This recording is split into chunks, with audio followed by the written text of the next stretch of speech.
Good morning, everyone.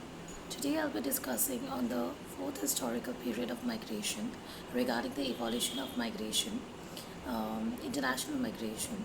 So already in the last classes and in the video lectures, I have already discussed with you the three historical period, that is the global migration governance, that is the early migration governance, the taking stock, the era of migration and development, and lastly, I'm going to discuss today with the New York Declaration and the Global Compact process, that is from the year 2016 to 2018.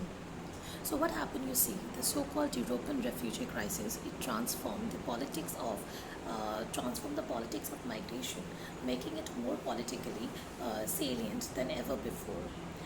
As governments searched for solutions, so discussions began on whether an international conference might be needed in order to enhance the collective action relating to the large-scale movement of the refugees and the migrants. Despite divergence of opinions among the key agencies, it was eventually agreed that UN summit on addressing the large movements of the refugees and the migrants would take place on 2016 on 19th of September at the opening of the high-level week of the UN General Assembly. Now see, the main output of the meeting was the New York Declaration for Refugees and the Migrants, which established the political will of the states to act to protect the refugees and the migrants and address the emerging challenges. So it was decided to hold intergovernmental conference on international migration in the year 2018, at which the Global Compact for Safe, Orderly and Regular Migration will be presented for adoption.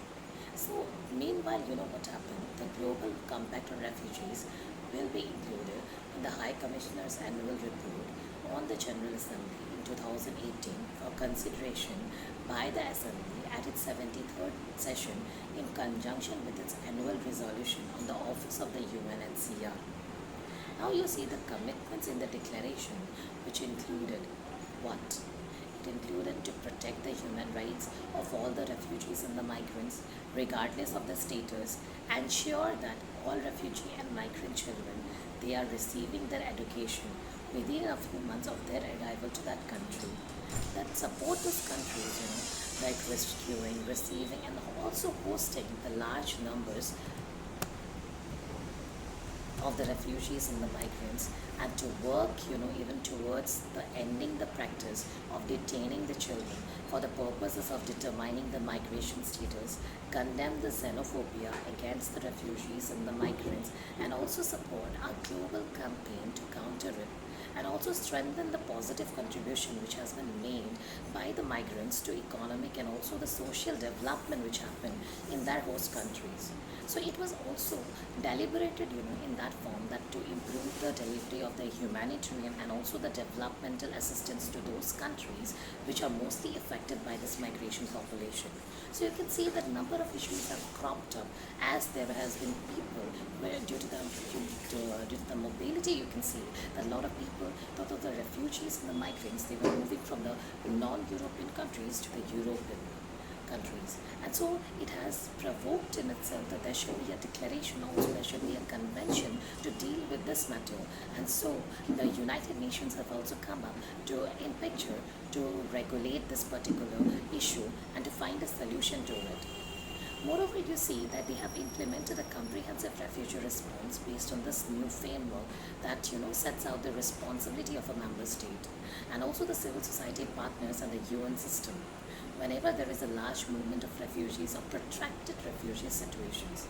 They find new homes for the old refugees identified by the United Nations High Commission for Refugees as they needing resettlement, and it also expanded the opportunities for refugees to relocate to other countries through, for example, the labor mobility or the education schemes. Meanwhile, one of the most significant outcome of the 19th September summit was that the incorporation of the International Organization of Migration into the UN.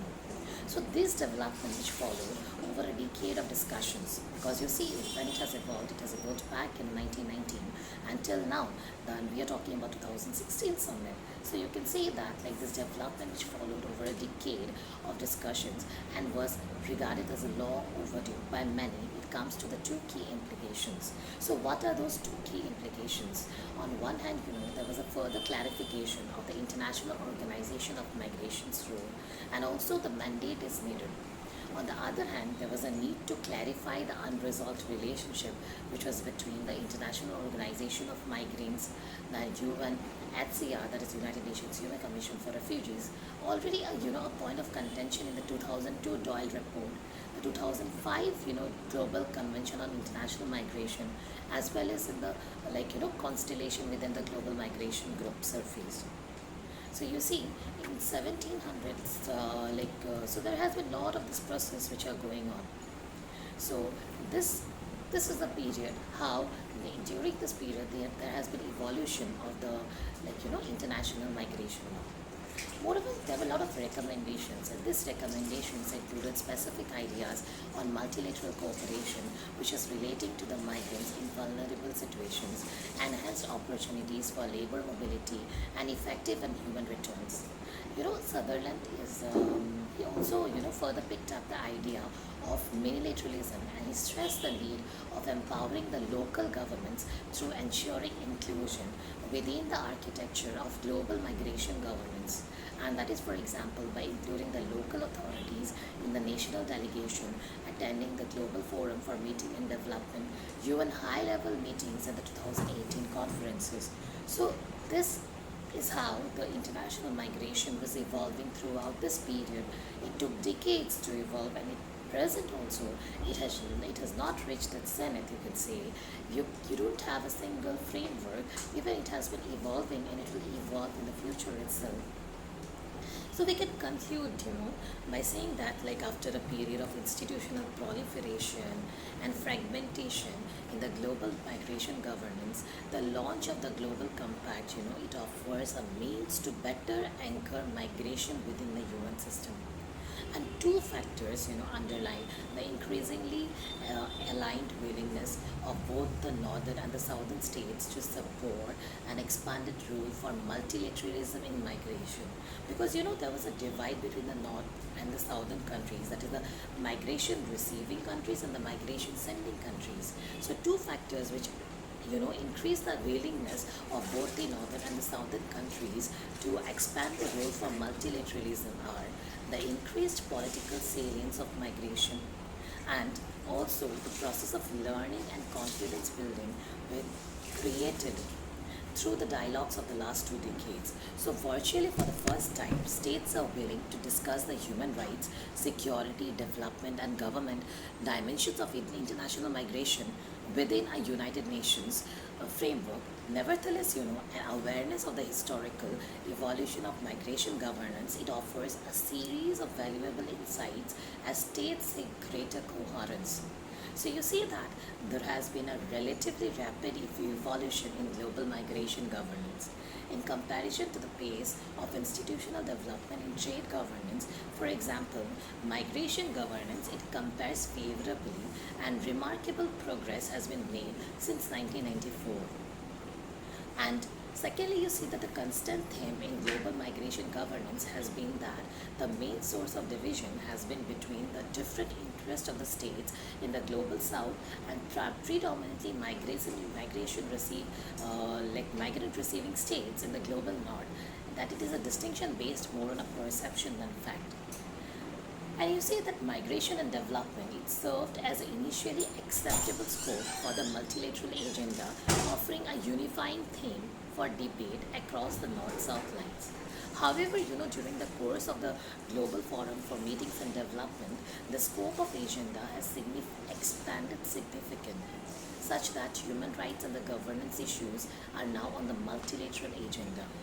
And you know what? The one area that has continued, to be more sidelined is the migration security nexus. Because you see, even though the governance is for creating security among this category of population, that is a migrant, but even though it has been sidelined, because it is a contrasting in nature also. Moreover, you see that although the UN summit in September 2016, it brought the issues of forced and voluntary migration together, The relationship between the refugee and the wider migration agendas at the multilateral level, it remains strangely bifurcated as a result of both the mandate-based concern of keys, agencies and the member states' acceptance of existing divisions. In a world in which displacement and migration are interrelated, this distinction may be increasingly helpful. So you see that despite the progress on the expanding the and scope of agenda and the growing legitimacy of discussing migration within the union, there has been a reliance upon conferences with mainly non-binding outcomes. Connections to operational practice, institutional reform, or normative development have often been tenuous. See, an emerging trend over the past years is the development of the mini multilateral initiatives or coalitions of the willing in order to take up specific issue areas. These initiatives offer valuable building blocks for the creation of multilateral governance in emerging areas such as the protection of migrants in the vulnerable situations. Fragmentation has also characterized the evolution of global migration governance over the past decades. The fragmentation has had both positive and negative implications for cooperation. Sometimes, it has allowed coalitions of the willing to build consensus, to engage in agenda setting before bringing work into the UN system. At other times, it has offered opportunities for states to bypass the pre-existing multilateral mechanisms. And the global compact process presents an opportunity to reconcile these disjointed developments and to seek greater system-wide coherence. So this is all about the evolution of the international migration law. So you will have to go through all the four historical periods and like what are the different institutions, organizations, then conferences, the worker groups which are working together for building, for making a structure of international migration law. So I can basically tell you the timeline of global migration governance, right? Like the very important ones like establishment of the RCP model, the ILO, the League of Nations and everything till the summit of 2018. So you have to go through each and every aspect properly. Now you see this was all about the evolution of international migration law. Now there is a need of international migration law. Why there is a need for the international migration law? Now see that since the earliest times humanity has been on the move. Some people move in search of work or economic opportunities, to join family or to study. Other moves to conflict, persecution, terrorism or human rights violation. Still other moves in response to the adverse effects of climate change, natural disasters or other environmental factors. Like today more people than ever they live in a country other than the one in which they were born. In 2019 around, the number of migrants globally reached an estimated 272 million, 51 million more than in 2010. And international migrants comprises 3.5% of the global world population, compared to 2.8% in 2000 and 2.3% in 1980. The proportion of international migration in the world population has also seemed to be rising. So while many individuals they migrate out of choice, many migrate out of their necessity. So the number of globally forcible displaced people it topped 70 million for the first time in United Nations Human Commissions for Refugees, almost 70-year history at the end of 2018. So the number includes almost 26 million